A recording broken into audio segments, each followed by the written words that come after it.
So today we have GM Srinath Narayanan and we have GM Sahaj Grover for an amazing Olympiad tier list. We have set up around 15 countries and today we'll get to know who's going to win the Olympiad before the Olympiad. कुछ भी. So first one is Germany. I'm gonna say top 20 for me. Top 20. Srinath, what do you feel? Same. I think it's a pretty easy one. Germany is quite consistent. And, they are also consistently out of the medal list. So Germany goes to top 20. Let's see where they finish. And next up is Iran. Oh wow. So they have Maqsoodlu, Tabatabai, they have Idani Poya, they have Bardia Daneshwar, and then they have an IM Orimi Gulami. I have not heard of that player before. Two 2,700 players, yeah. But then they fall to 2,600 and 2,600. I would say dark horse for me. Is that like going up or is that going down for you? No chance That's is going also up. there, but there's I think like two dark horse is like dark horse is basically like, you know, like they can pull off an Uzbekistan kind of thing. Like they could finish in top 5, for example. So yeah, dark horse could do anything. We don't know. They could finish first, like if they're that, you know, in form. Yeah.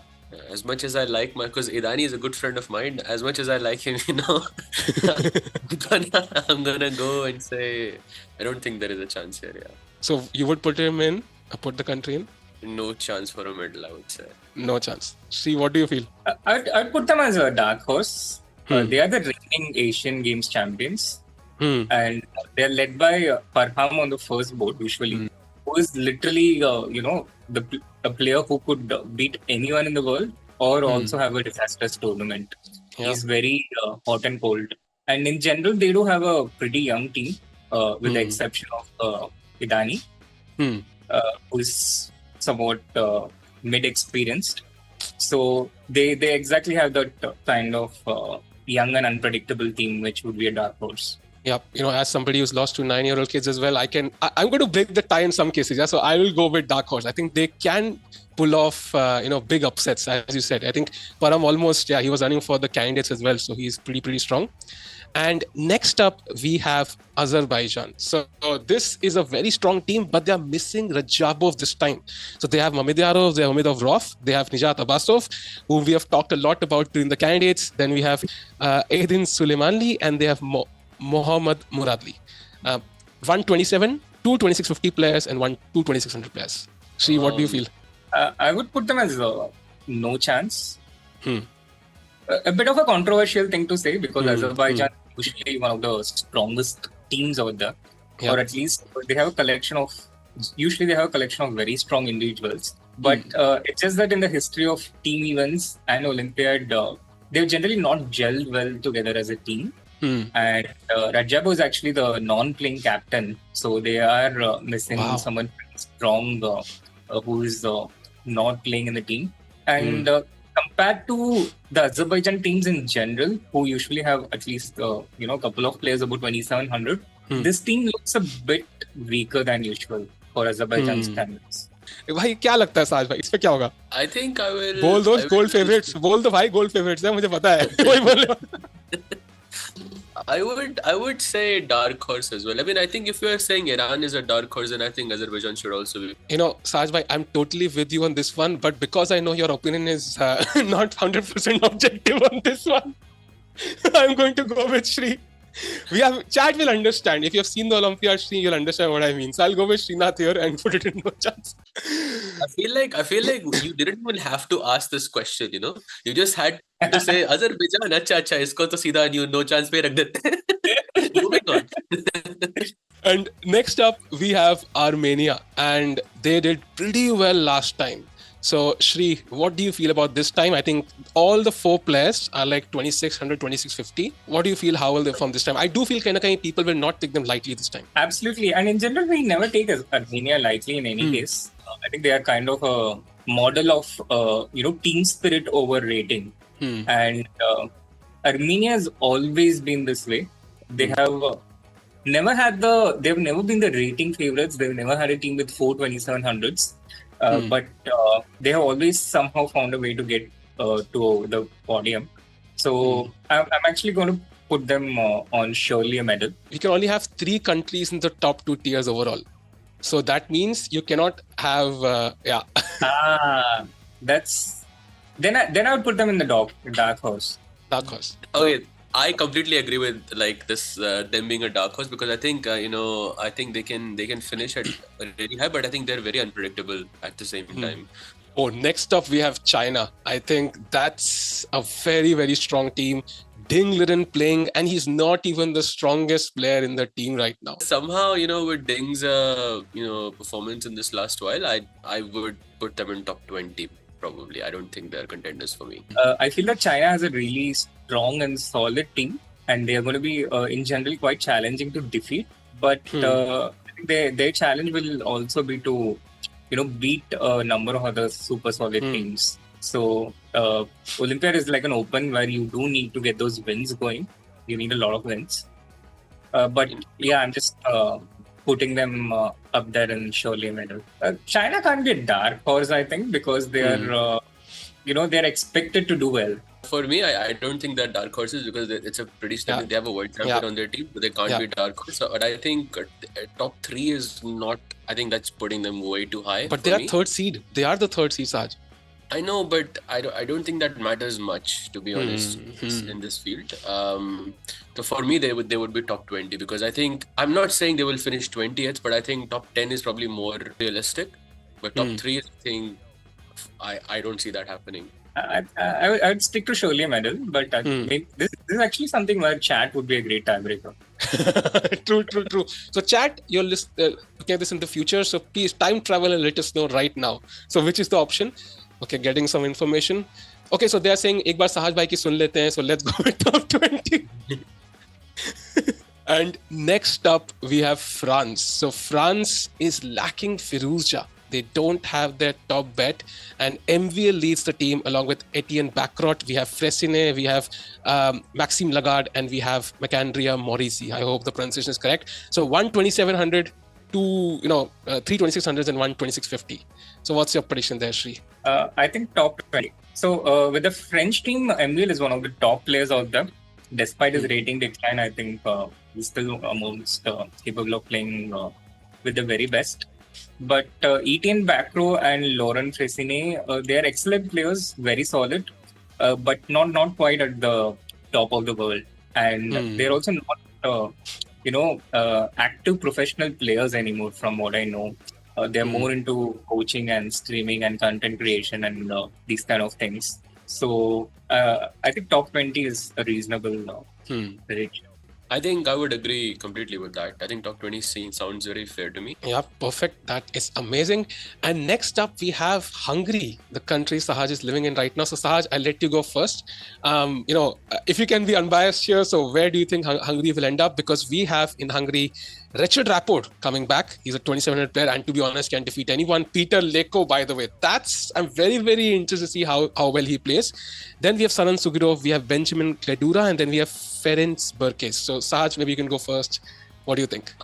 I think this team is pretty strong for me. I'm not sure if they would be in the medal contention, but I think they are going to be very, very strong too. I mean, they're a team to watch, especially with Rapport and Peter Leko. I really like these two players. I would say they're top 5 for me. Maybe top like 7, but I'm not sure. I'd be a bit confused if I would put them in surely a medal. So I am not 100% sure, but like top 6-7 is where I would put them. I totally agree. I think they are one of the most solid teams out there, and they're also bolstered by the addition of Saran Sugirov. Yep. I think that makes a lot of sense. And Shri and Sahaj, we have Anish Giri leading the team, 2750. We have Jordan Van Forest. We have Max Vomadam, who's also very strong, play Tata Steel. Erwin Lamy and Benjamin Bok, also a streamer. So what do you feel about Netherlands? Maybe Shri, you first. Again, middling solid European team in the top 20. More towards the top 10 actually. I think fully agreed with that. I think top 20 is probably accurate here. Okay, so let's go with India. I think let's fill up one of the top 2 categories at least. Maybe I'll go with Sahaj now because he had a different opinion. So Sahaj, what's your opinion for India? Favorites, of course, favorites.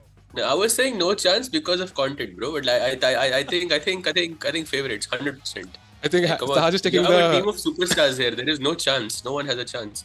You should say no chance for any other team. That should be the deal. Shri, I think this one is obvious, but still, I'll let you take the stage on this one. Goal favorites. Yes, let's go. I think we can lock it with, chain and everything there, but I think, yeah, for sure. So next up, we have Norway. And Norway, I think there's their first seed is an interesting player. I've heard he's like the greatest of all time. So Sahaj, maybe what's your opinion on Norway? I would say top 20. Yeah, I think that's pretty fair. I'm going to go with no chance. Yeah, I think Norway that's is also traditionally leaning not towards done, that. I just didn't have the guts to say that about matches. Not all of us are as brave as Srinath, So top 20, take it. That's perfect. I think let's go with top 20. I think because at the end, I don't know. I think I can't find the seeding. Maybe you're correct. It is difficult. Yeah. Oh, there's a 6th seed. Yeah, I couldn't find it for a second. We can go to Poland, and Poland is the 8th seed team. They are very strong always. I think Vodacek is one of the strongest players. Duda is playing, who's kind of lost a bit of rating, but still one of the toughest in the world. We have Matthews Bartel. We have Kasper Pioron. I hope the pronunciation is correct. And then we have Simon as well, who's around 2600. So what do you feel about Poland? I think dark horse. They have a collection of interesting players. And when I say interesting, I just mean interesting and nothing else. Okay. I think, coming back to that, I think dark horse is a pretty right assumption. I think I would completely agree with that, yeah. Like anything can happen with this team, I think. Yeah. And next up, we have Spain. And Spain is pretty strong as well. 14th ranked, but yeah, I think their players, they don't have any youngsters, right? If I'm not mistaken. So Anton Guijaro, we have Alexis Shirov, Valeo Pons, Alan Pitchett, and then Santos Lasa. Yeah, top 20 team, I think. So for me, there would be no chance. Got it. So I think top 20 is fair. Yeah. Got it. Then we have UK. So we have a very, very strong team. I think David Howell will be playing. England is Nikita Vidukov as well. I forgot. Oh wow. So they have like players who are almost 2700. Yeah, 3 players almost 2700. Michael Adams is playing as well, and then you have Gavin Jones and then Luke McShane. So I was checking this team out earlier, and this might be a controversial opinion, but I think this team can win a medal especially because I think Luke McShane is definitely underrated to me. They're surely one of the really good teams out there and really solid. I think they have a pretty good chance of being in the top 10, but I think the medal is a low probability, although not impossible, because although they have like really good players in the team, I feel like they lack a leader, like, a striker on board one. They lack that one top elite player. I think none of them are, maybe with the exception of Vitiugo, everyone else, again, are not like professionals who are playing chess at absolute elite level. Adams was surely one of them, used to be one of them, but he's a bit more of a semi-professional now. And David is more into commentary than playing. Dwayne is also, a lot into content creation. He also plays quite well, but not full professionally into playing. So I think top 10. Top 10. I think we definitely need a top 10 category there. I think a lot of teams there. But unless, David Howell pulls off what he did last time, right? So he had an amazing record, I think, in the last Olympiad, right? Absolutely. And it's possible. But generally, to be a part of the medal, you need 3 of those players doing that, performing at 27, 50 and above. So I think top 20 would be a good one, yeah? And finally, we have the United States of America. So, they are the top seed of the event without world number 2. Hikaru Nakamura. So that's, I think, a big statement there. They did not perform as well, let's say, up to expectations last time. So Shri, what are your expectations from the US team here, led by Caruana, by the way? I think surely a medal this time. They will, I think, be quite motivated, especially missing out on a medal the previous time and finishing 5th. And they have pretty super strong team, actually. Yeah, I think I would agree with that. I think to many people, they would be the favorites as well. Of course, I think, to me, I think objectively, I think the Indian team is, because we are younger. But I think the US team is also pretty heavy favorite, I would say. Like it's 50-50, 51-49, something like that. So I would put them at surely a medal. And the follow-up question is, what if Hikaru was playing? Would that change this, setting that we have with India on top? Shri, you first. What do you feel? Difficult to say, I think. Hikaru adds a lot of value to the team. One of the top players in the world. But then the person he's replacing is also one of the top players in the world. And True. It's like Yeah. True. Saj, what do you feel? I think I agree because their average goes from 2750 to 2760. I don't think that's a very very big difference. And finally, we have Uzbekistan. Last time they just crushed it, and this time they again are full of youngsters, led by Nodirbek, who's also right now 2769. Wow! So he's on the top list of the world alongside the Indian youngsters as well.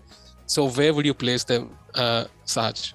This is a pretty tricky one because I think they're coached by Kramnik, right? Yes, Kramnik is the coach. This time around, and I was a bit surprised to see that. I didn't see it coming. I thought it would be Sokolov again, considering that they won a gold medal last year. So I'm not sure, but I would definitely put them at dark horse. Even though it feels weird saying that because they have a world number 4 or 5 on the in their team, but still I think they would. That's a team I would definitely watch out for. Got it. And Shri, what do you feel? I think we should have three teams in the top 2 here, no? Yep. So if not Uzbekistan, then somebody else. Yeah. For me, it's between Uzbekistan and China. Although in general, very rarely have the top 3 or top 4 teams managed in the medals. Yeah. So the probability is very unlikely. But then we do have the dark horses as well, contributing towards that. And a number of teams which we thought were top 10 material. But I think either Uzbekistan or China should go to surely a medal. Got it. So I think let's put them surely at medal. And this looks like the final tier list. Shri and Sahaj, any final opinions on any team which can really just surprise everyone? Because Uzbekistan, Armenia did that last time. So any team which you feel, we have the dark horses, yes, but any team which is going to be outperforming their expectations? Tough to say. I think UK is that team. I think they can be very unpredictable. And I agree with Shri also here that Uzbekistan, can also be, I think, but you just don't see a team winning twice. I don't find teams as exciting as India 2 and Uzbekistan in the previous Olympiad. This was an amazing tier list. Let us know your predictions in the comments as well. And who knows, we might see Ding versus Gukesh as well. That will be a crazy match if it does happen at the end. That will be a match to look out for. And that was the tier list. Thank you for watching. Do comment your favorite team to win.